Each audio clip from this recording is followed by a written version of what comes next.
It's an honor to be here because I absolutely adored being part of the Harvey Med community. Everything I've learned, everything I have become, good or bad, had its foundation here. So you guys who are part of the community are very lucky to be here. And by community, I mean the city, and as well as the university and all of the school system that's here. It's supposed to be a leadership series, so I thought I would start with a favorite topic of mine, which is predictions. Okay, so let's look at some predictions through history. These are some of my favorites. That top one, telephone is never going to amount to anything. Less than 10 years before the airplane, the head of the Royal Society was saying, man will never fly. Okay, now, of course, my husband would wish that were true because I'm never at home. But the fact is that man can fly.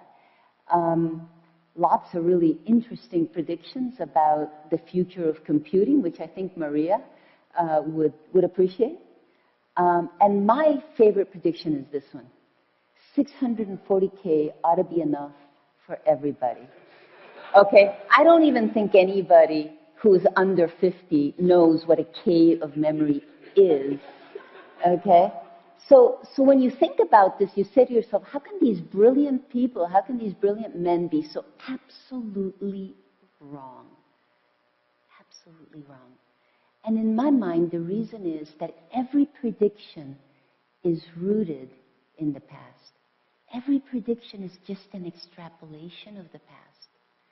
And so when Bill Gates was saying 640K, he was trying to tell his programmers, make the software as tight as possible.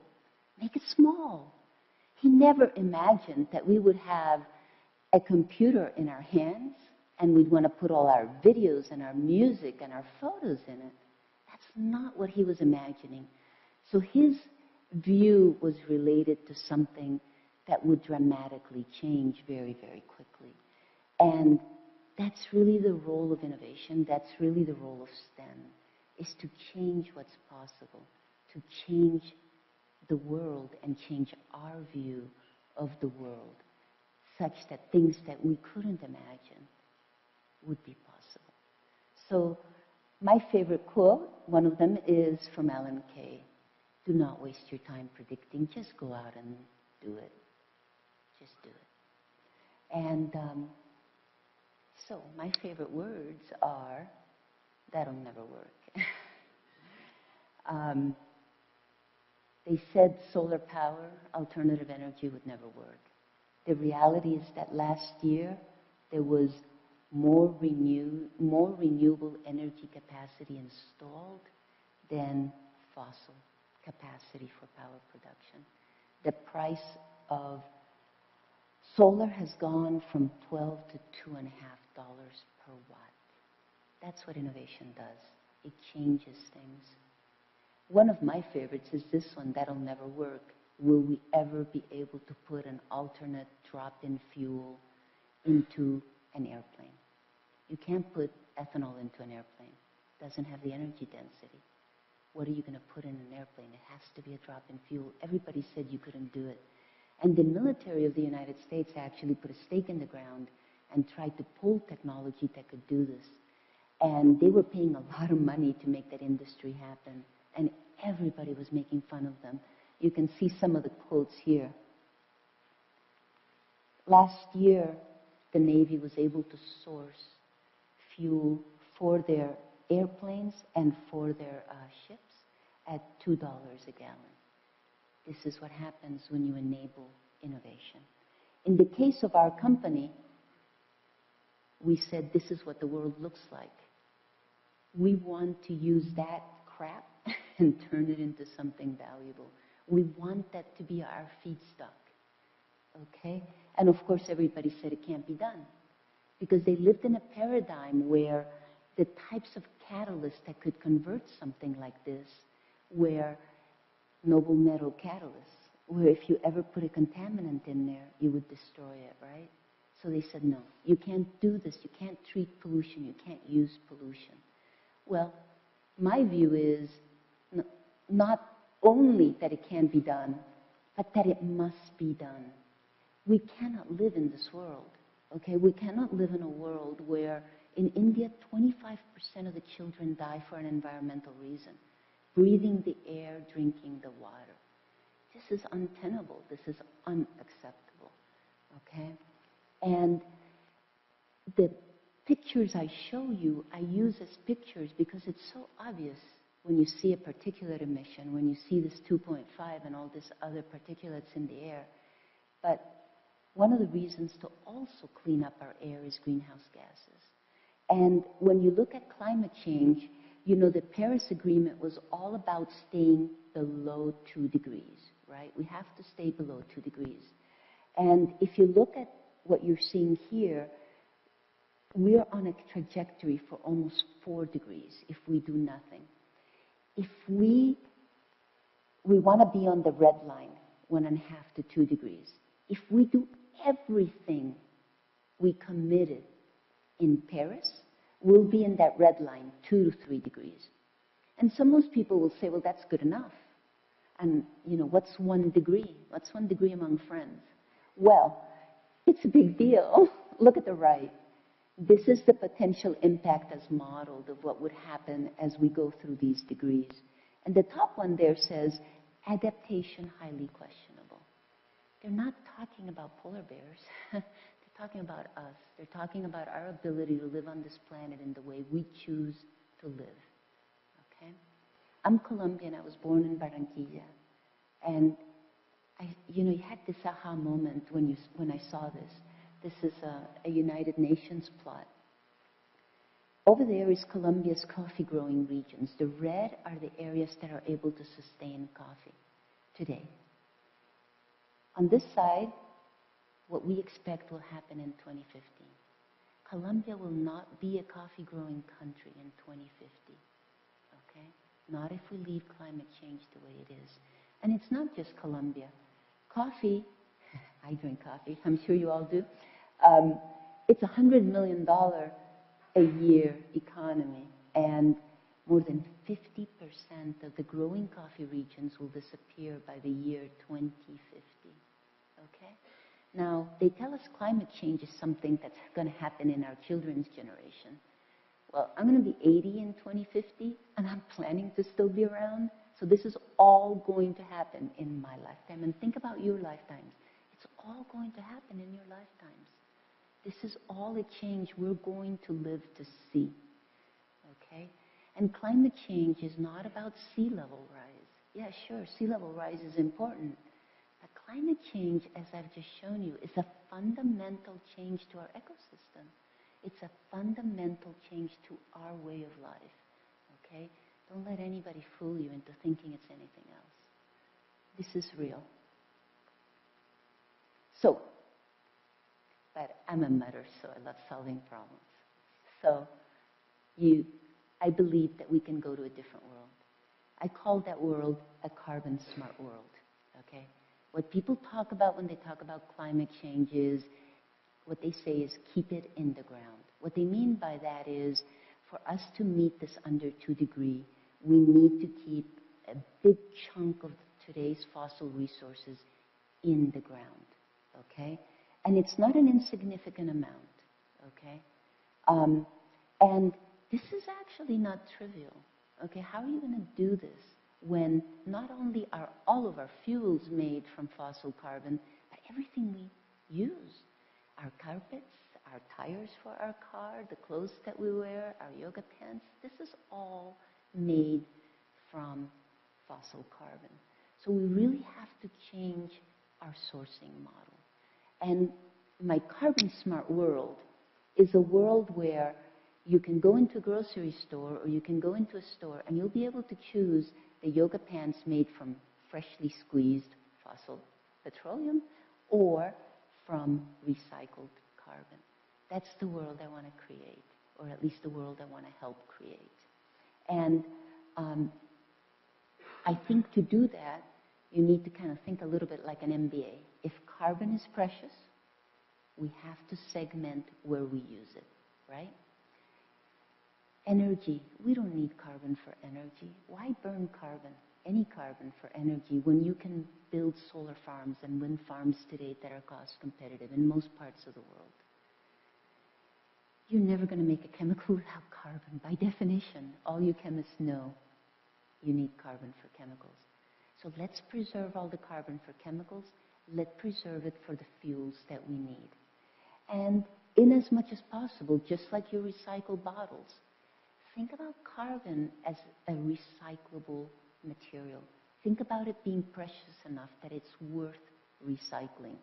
And that's actually what LanzaTech does. We are carbon recyclers, okay? So let's think about what we do. You're used to the fermentation of sugar. You're used to an organism that takes carbon and energy from a sugar molecule and makes ethanol. What we do is we have a bacteria that uses carbon monoxide. That's all it needs. If it has carbon monoxide, it can make ethanol. How does it do it? It does water gas shift. CO plus water makes hydrogen CO2. So it will make its own hydrogen as much as it needs.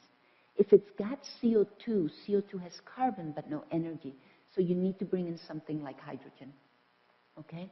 And so this system works really well for carbon monoxide, hydrogen, and CO2. And it's able to capture emissions of those types and convert them to product. The technology is actually kind of interesting if you're a geek. One of the things about it is it's a unique bioreactor, fermentation of sugar. Sugar is soluble in water, so you just have a big vat and you put your bug and you put your sugar in there. Carbon monoxide is not soluble in water, so what you've got to do is create enough turbulence to get enough CO to the organism so it can eat it. So it's not just the bug that's unique, but it's also the bioreactor, okay? But now this is good because this is a continuous, very quick, the chemistry happens very quickly in a bioreactor. It looks like a refining process. And this is where Maria's comment comes into play. No matter who describes this, this sounds like science fiction, right? It's not. It's not. This is a 100,000 gallon a year plant that we built in China at a steel mill. And we literally take the steel mill gases before they go out the flue, and we convert them in our bioreactor. We just shove them into our bioreactor, we compress them in. That plant, and this data is from that plant, is 100,000 gallons a year. So it's a pretty big size unit. What you're looking at here is run 9 out of that unit. This was in 2012. I'm using all data for a reason. I'll tell you in a sec.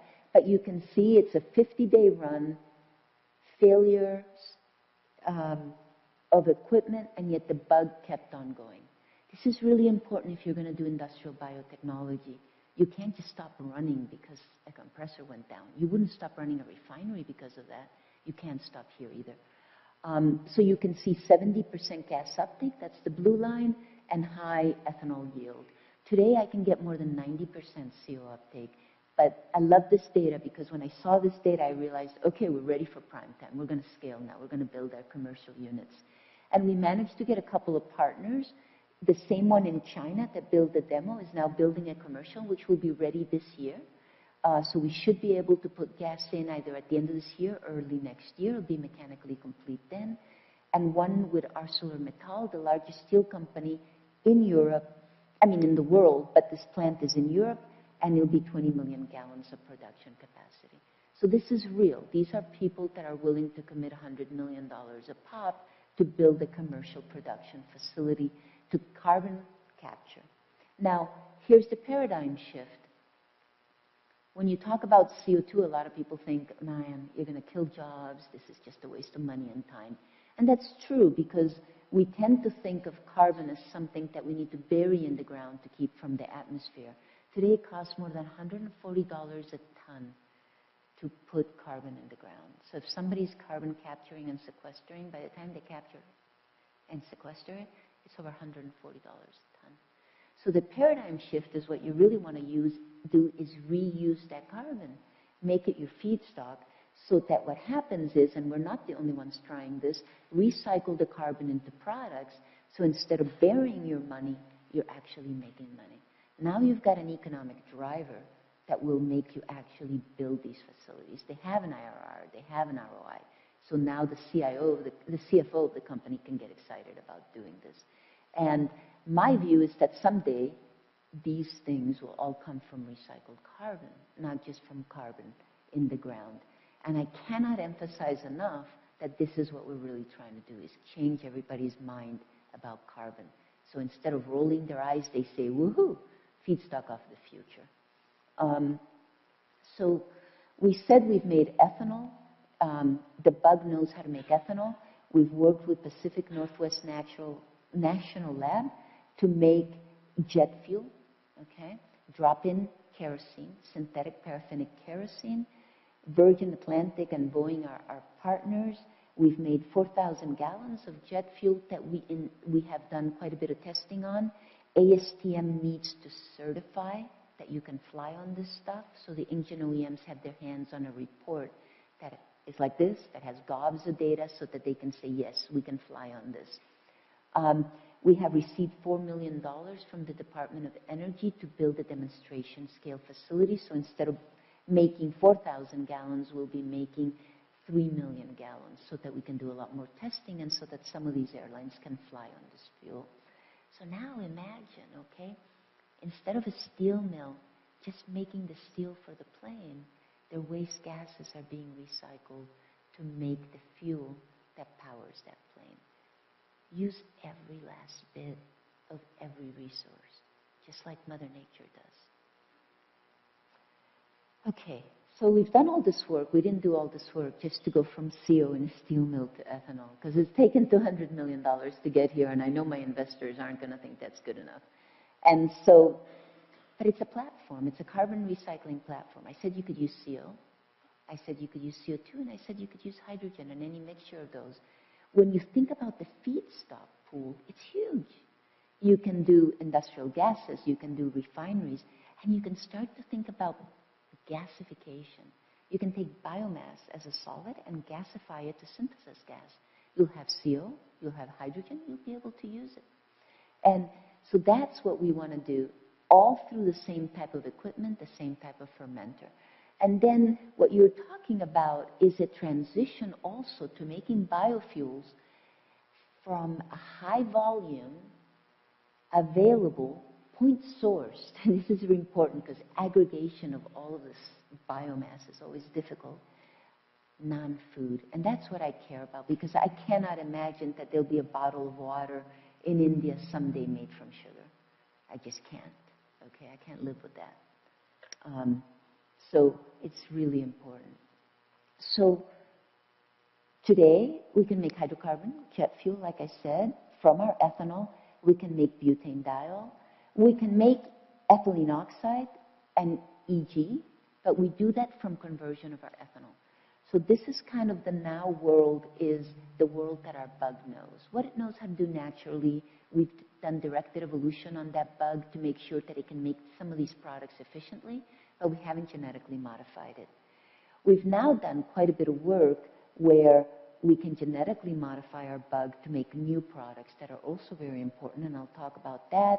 And we have a vision on how to make others. So as you can see, we're building a company. Someday we want to be a technology company, not one to just take CO to ethanol from a steel mill, but one can take any gas, and then the customer can choose their product.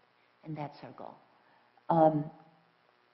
So this is an example of genetic modification. So there's the carbohydrate world, that using sugar and so on, which is a typical fermenting world, to make isopropanol, which is, of course, how polypropylene is made. You guys all use polypropylene in everything you own. And we also can take industrial off-gases, the stuff that we're doing, ferment those and make isopropyl alcohol. This is all through genetic modification.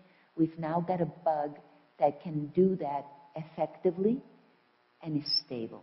This is really important. When you're doing genetic modification, as I'm sure you know, first thing you want to know is that what does the bug want to do? Just like when you have a transplant, right? It wants to reject it, okay? So over many generations, this bug continues to make isopropyl alcohol, and that's pretty significant. In the sugar world, there's a native producer, much lower yield, very low stability, and a genetically modified producer bug as well. And I put $ signs because actually the engineered bug and the native bug, the way you make it work is by So these plants, what's in that bottle is not just water. It's like growing a plant, right? You got fertilizer. Okay, you got media. We call it media. And it's that cocktail that helps the bug grow and produce what you want. Part of the trick is making that as cheap as possible. You don't want to feed it vitamin B12 only, right? You want to feed it cheap sources of sulfur, cheap sources of stuff. And so the difference in the dollars is the media, what it takes to make that possible. But still, you can see that we can do this. And we'll have a microbe ready to make isopropyl alcohol by 2019. That means it'll be ready commercially to put in a commercial unit. This is really exciting. And this is another one of these cases where they told us we couldn't do it. They said, gas-eating organisms, you'll never be able to genetically modify that. Wrong. Wrong. Very wrong. You've got to believe. So why do we do this? I started by talking about carbon emissions, okay? So isopropyl alcohol, plastic wraps from ethylene, plastic containers from polypropylene, plastic bottles from PET, right? These are the carbon emissions comparing fossil to carbohydrate to our technology. And what I love about this is we started with ethanol, right? But ethanol is a recycling. You're still burning it on the end, so it's carbon capture reuse. To me, the end game is putting it into products, so you're actually sequestering it. You're not burying it in the ground, but you're burying it in a durable good. And that's why you get these really beautiful numbers. So this is very exciting, and it's the direction that we're going in. I want to just talk about the keep it in the ground for a second, because this is really how I think about what we do. The carbon monoxide, instead of going up the flue, is captured and put into our system, and then it is converted to product. Every time I make a ton of ethanol, I prevent 5 barrels of gasoline from needing to be made. So that means I keep all of that in the ground, right? Because I'm making a fuel that substitutes for it. And so when I look at the impact, I always look at CO2, but I also look at particulates and NOx. Because at the end of the day, burning carbon is what generates also the particulates and the NOx. It's not just about greenhouse gases. That's why people can't breathe the air in China, because they're just burning stuff. So if you look at what's averted from the flare, what's displaced, gasoline, and then, of course, we're not a perpetual motion machine. We have compressors and so on, so we need energy as well. So net, we have a significant avoided impact. Now, it's hard to think about these numbers, so this is another way to think about it. A typical steel mill that's making 20 million gallons of ethanol is the same as taking 80,000 cars off the road. Now, I have electric vehicles. Everybody loves electric vehicles. But it took Tesla until the end of 2015 to get to 100,000 electric vehicles. Every one of these plants is pretty much equivalent to that without having to change the infrastructure. That's the type of impact. So a lot of people now have kind of started to fall in love with electricity versus biofuels, but biofuels done right can also be a good partner to electricity and mass transport, my favorite. In real impact, if I could capture all the steel mill gases, just the steel mill gases in China, I could take 11 million cars off the road per year. That's the kind of impact you're having. That's what we're doing. That's why we're doing this. So, carbon smart, like I said, someday pollution to products. That's what I want, pollution in your hand. It can be done. Now, I was told, and I'm going back to the slide, that Professor Werner has brought some of his students here. And so it's a leadership class and it's about collaboration. So I thought if you'll forgive me, because I don't know the answers to anything, I'll at least give you my views on leadership.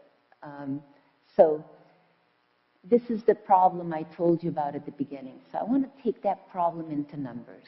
For us to be successful in meeting this, we've got to, by 2025, 8% of the fuels have to have a greenhouse gas reduction of more than 50% relative to fossils. So we've got 9 years to put 95 billion gallons of sustainable biofuel out there. And if you believe it takes 2 to 3 years to build a plant, this is really hard. This is going to be really, really hard. So what we've done, we're part of something called Below 50, where we've literally helped to bring together a whole group of global leaders who are interested in creating this below 50 economy.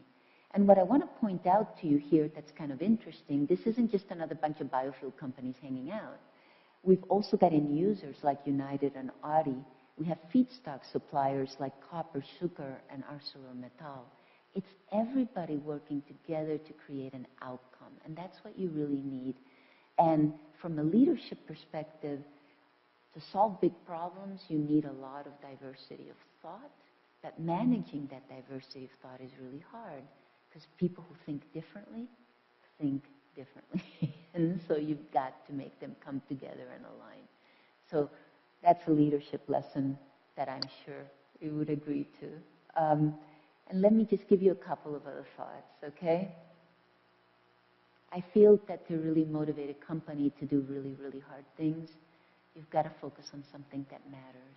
The company has to believe, it has to have an ethos. I already told you what my ethos is. It's, you know, I don't want these people to go underwater. I don't want these people to live in pollution. I really would love someday for the people everywhere in the world, I want their children to use a blue crayon to paint the sky. I want them to know that the sky is blue and not any other color. So if you do something that matters, everybody in the company can get behind it. The other thing everybody can get behind is just being crazy and doing something crazy. A steel mill and a microbe, who knew? Okay? So I think that's another thing that keeps people going. The other thing I think is really important is you got to make the world your lab. You know, the answer is always right. In the lab, you will always control the experiment in a way that you get the right answer. There, you'll never get the wrong answer. You got to go out into the real world. You got to try it in different places. I always say 2 points make a line, so don't just get 2 points. So, you know, it's really important, and we've been very successful in leveraging everybody else's industrial facilities to be able to test our technology. And that's really important. And it requires buy-in to convince somebody to try something this insane. John Lennon got it right, with a little help from our friends. A little company, any company, nobody can do anything by themselves. You've got to bring everybody together. That's, I think, critically important. People from all over the world with different ideas who can help you commercialize your technology. These are our partners, our investors. And you have to have patience. This company was founded in 2005. We're literally crossing the valley of death, building our first commercial unit, okay? The minute we build our first commercial unit, it's not good enough. We have to build enough units that we have a sustainable enterprise. I can't just be going to Daddy, our shareholders, and say, give me some more money. I need to do more things. So you've got to be able to do this, which means you've got to not only get through testing everything correctly, but you have to have a plan on how you're going to diffuse the technology, whether it's your business model or the cheapness of your technology or whatever. It's not just science. You've got to make it all come together. The other thing I think is worth thinking about is this: don't let anything stop you. Since the beginning of time, okay? Anybody who tried anything different was told why they were stupid, okay? But keep on keeping on. You'll be successful. You've got to keep going. That doesn't mean don't listen to people. It just means keep going. And so back to the beginning. This is a view out of my hotel room on 2 different days in China. On a day when it's actually not that bad that day. And on a good day, okay? Actually, on a really good day, you can see the mountains behind those buildings, which you can't see right there. This is wrong. This is so wrong, I can't begin to tell you how wrong this is. The good news is, I grew up in Los Angeles, just like many of you. When we came to Harvey Mudd in 1977, it was a month before anybody who came out of state knew, you know this too, that there were mountains there. Nobody could see them. Nobody could see them. But we got our act together. We cleaned that up. And it took strong will. It took innovation. And in my mind, it also took a headset change. It took a lot of people just saying, this is not going to work for us anymore, okay? And most people now don't believe it. When I talk to some people in China and I tell them about this, they don't believe it. Really? Because they love to come to the US and see this beautiful sky. And, you know, London, they used to call that the Great Fog, okay? So we can do this. We can do this. But what we have to do is make a headset change. Just like you buckle your seatbelts when you get in your car. You've got to think about carbon as being important. And there's always a call to inaction, right? You know, the government hasn't put a price on carbon. I don't need to worry about it. Or these days, it's so Trump's not going to put a price on carbon, so when he does, we'll do something. No, do something now. Don't wait for somebody to put a price on carbon. Put a price on carbon on yourself. Okay, this is what you can do every single morning to make a difference, okay? You don't have to get into your shower and use hot water and then go find something that you forgot and then come back to the shower when all the water is running. You don't have to drive everywhere you go. You can actually plan when you're going to go to the grocery store and go with your friend. You can use mass transit. You can turn off the lights when you walk out of the room. You can unplug your power bricks. They're using power just because they're plugged in, okay? So you can do this. It's a choice. It's a very simple choice that each of us makes. And so we conquered space last century. Been there, done that. This century, we have to conquer carbon, okay? I believe that our generation will be defined by how it sources, how it uses, and how it disposes of carbon. And I think we all need to do something about it. And it's up to us. We can be the superheroes. Thank you.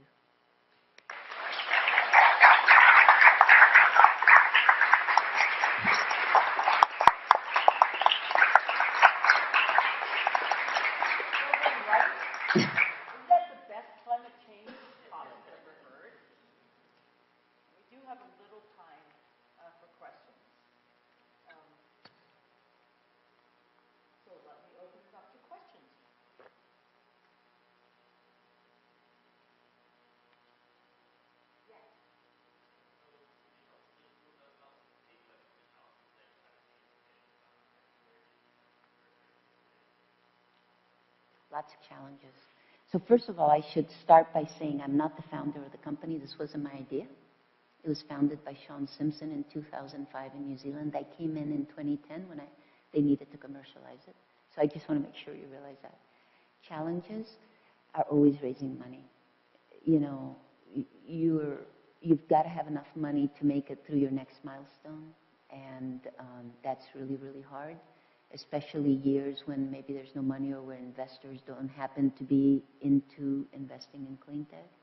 So I think that's a challenge. I spend all my time raising cash, pretty much. Even though I spend a lot of time with our partners, actually, I do that. That's my day job. My other job is raising cash. It's very hard. I think getting everybody behind an idea and collaborating can also be hard. You know, kind of the growing pains of you've got 5 people and they're all brainstorming and they know everything, and then you got to transition to 100 people where they don't all need to do everything, but they all need to understand why you're doing everything. That transition is hard.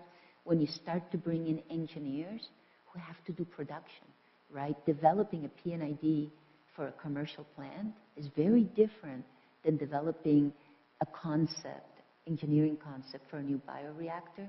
Those are very different different people, different ways of thought. But you need both.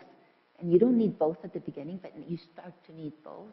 Getting all of that to go smoothly so that it's not disruptive, and that's hard. And then from a technical perspective, there's always I remember we started our first demo plant, and it worked beautifully for the first week. And then it died. And I'm saying dead as a doornail. Okay, we had a boat anchor. And we couldn't figure out how to make it work. We didn't know what was wrong, and everybody had all these ideas about how the bioreactor wasn't working or what was wrong with the bug. And we finally figured out because our founder happened to be out there, and they opened up the PSA unit, and he could smell naphthalene. He sent me a note. He said, "Jennifer, smells like my nanny's closet."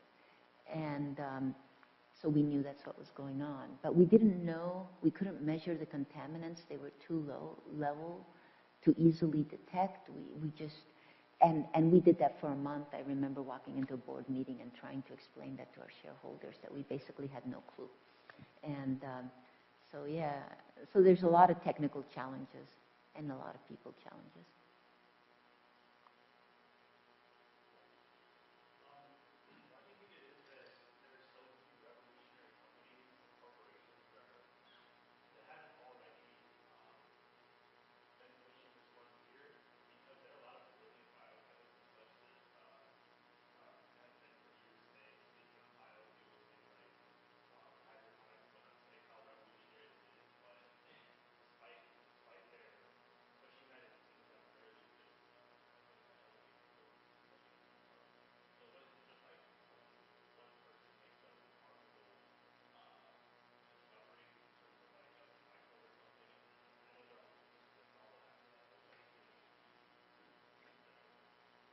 That's a really good question, and I don't know the answer. I guess there's a couple of things I would say. It's all a space-time continuum, you know. You stop and think about it. People have had the ideas to do gas fermentation before, but maybe not until now did they have the tools. You know, synthetic biology is really just growing exponentially, in part because of all the advances in medicine, all the money that's being thrown into medicine. And so really this is a good time to be in synthetic biology and to be thinking about biology and how to fix these things. The other is also bringing people together, right? You know, a lot of companies have tried to do this, or a lot of groups, where it's just been a lab of a bunch of biologists. Well, that's not good enough. You also need the reactor to work, right? And so it's also bringing the reactor engineers online. So some of the aha comes from bringing people together. And the third thing I would say is very simple. I believe we've done a good enough job that you can sit there and say, well, this is so friggin' obvious. Why didn't anybody think of it before? And every good idea is obvious in retrospect, right? And I think that's part of it, too.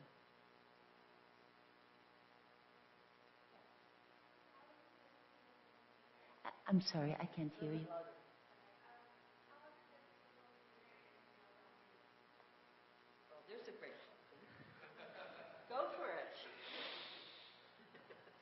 It's like water off a duck. I have to admit that until very recently, I didn't notice I was a girl. And you know what I mean? It never bothered me, and people would laugh at me. You know, I told the story, and I apologize for the third time telling the story to some of you.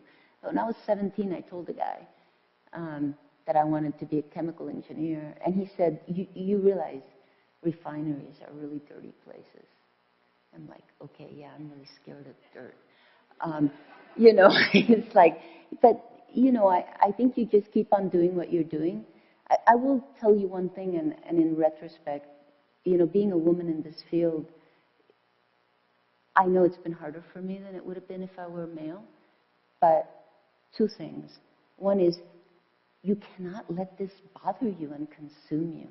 Okay, the things that happened to me in my life, if I had dwelled on somebody laughing at me, my energy would have been in that rather than making myself do what I wanted to do. And I'm just driven by that passion, and so I let the other things just, like I said, I just never let it bother me.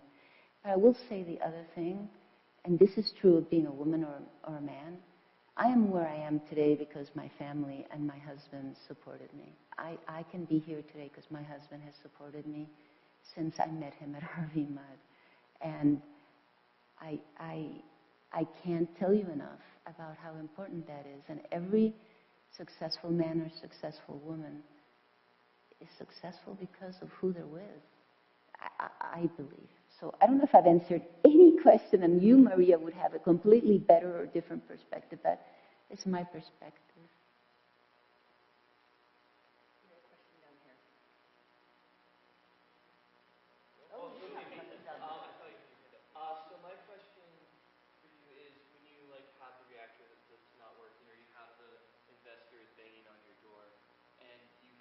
all these people doubting you, how do you stick to your vision? What motivates you personally? So what motivates me personally, you saw. I care about energy, and I care about that. I believe in myself. I listen to people. I'm actually a really good listener, even though I tell you I ignore everybody. I'm actually a really good listener. I pay very close attention to what I'm told, and then I make a decision. But the other thing is I'm just not afraid. I'm not afraid of anything. And you just got to keep on doing. But I will tell you that it's all about managing everybody. You know, I am constantly on the phone with my board. And they know everything that's going. It's absolute transparency.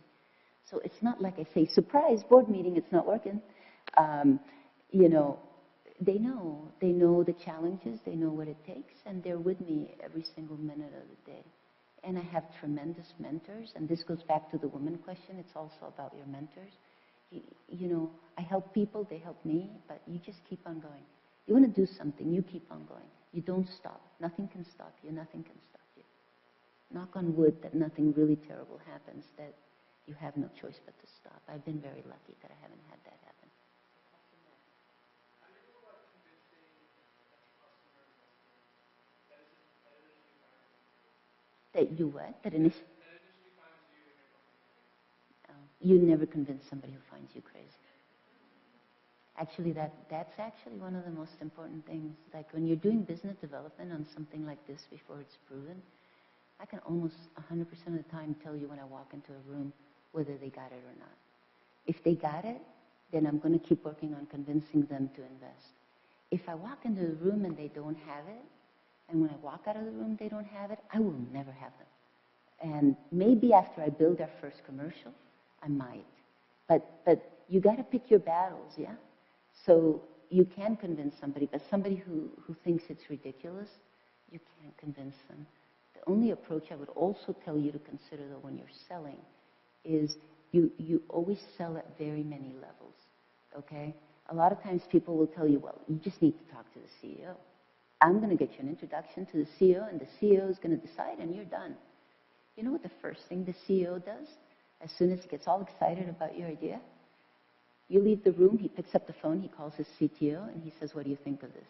What does the CTO do? He picks up the phone, and he calls the guy at the lab bench and said, have you heard of this? And so you really have to work every level of an organization.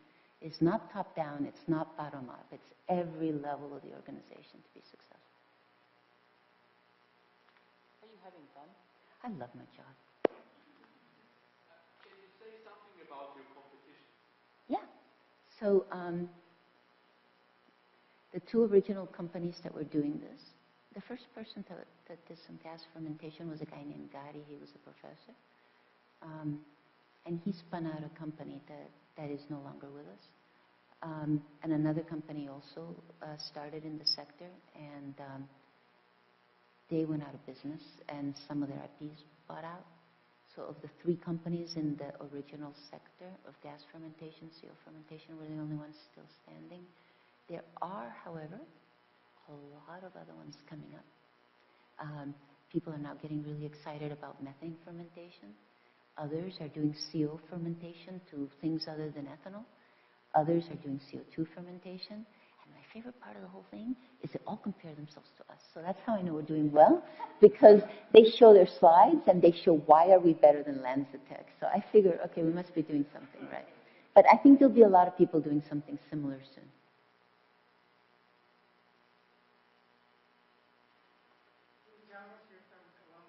Yeah.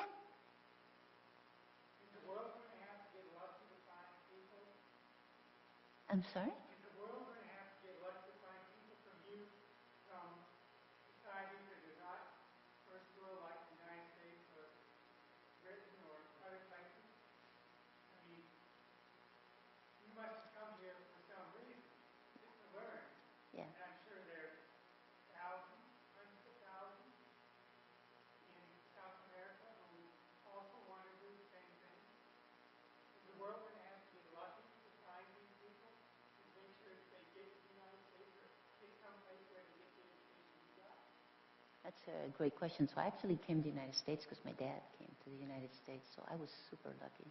because that meant I got the wonderful benefit of the Culver City public school system. I am sure I would not have an education if I had stayed in Columbia.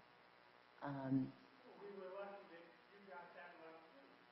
But, I mean, is the world going to survive on luck like that? No, What it's you're not. saying is, do we need immigrants? Yes. I was about to say, yeah, I thought that's what you were saying. I was trying to think of how to answer that diplomatically. But look, I will tell you one more thing. One of the things I think is fantastic about my company is we have 32 nationalities, okay? I think that's success. Among how And many we need people? 140. So you're averaging like, around 4 to 5 of each nationality. Not quite, because there's but we don't have a lot of the same nationality, the same color, the same creed, the same anything. Yeah, but you know what? I was being careful not to answer your question quite directly, but I mean, immigration is this country, immigration is the world, right? It's diversity of thought. The only thing you need to be successful, I believe, is diversity of background. Challenging each other only comes from different life experiences. If you all grow up to be the same, it's all going to be a single brain meltdown. That doesn't work. I don't think that's how you create success. But Last question. Break it. You get it. I'm sorry, try again.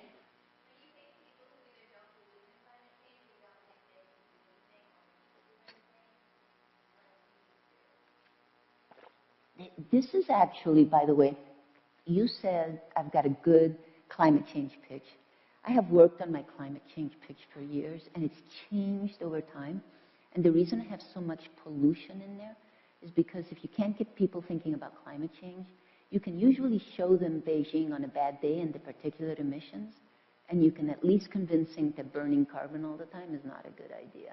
Or at least the ones who are willing to listen, that's what I try, is a different angle, and usually the angle I use is pollution. Everybody can understand pollution, and I think more and more people are seeing that pollution in developing countries is, I mean, it's the same air. It's all drifting over, like, to other parts of the world. So I use different arguments. I don't try to do that, but I also try really hard to show job creation. I've got all the facts and figures on job creation from green technologies. I don't want anybody to think that I'm naive enough to think that we're doing green for green's sake. That's why I pitch economics. You have to think differently. You can't pitch climate change to people who don't believe in climate change. So pitch what you're doing in a different way. Please join me in a round of humongous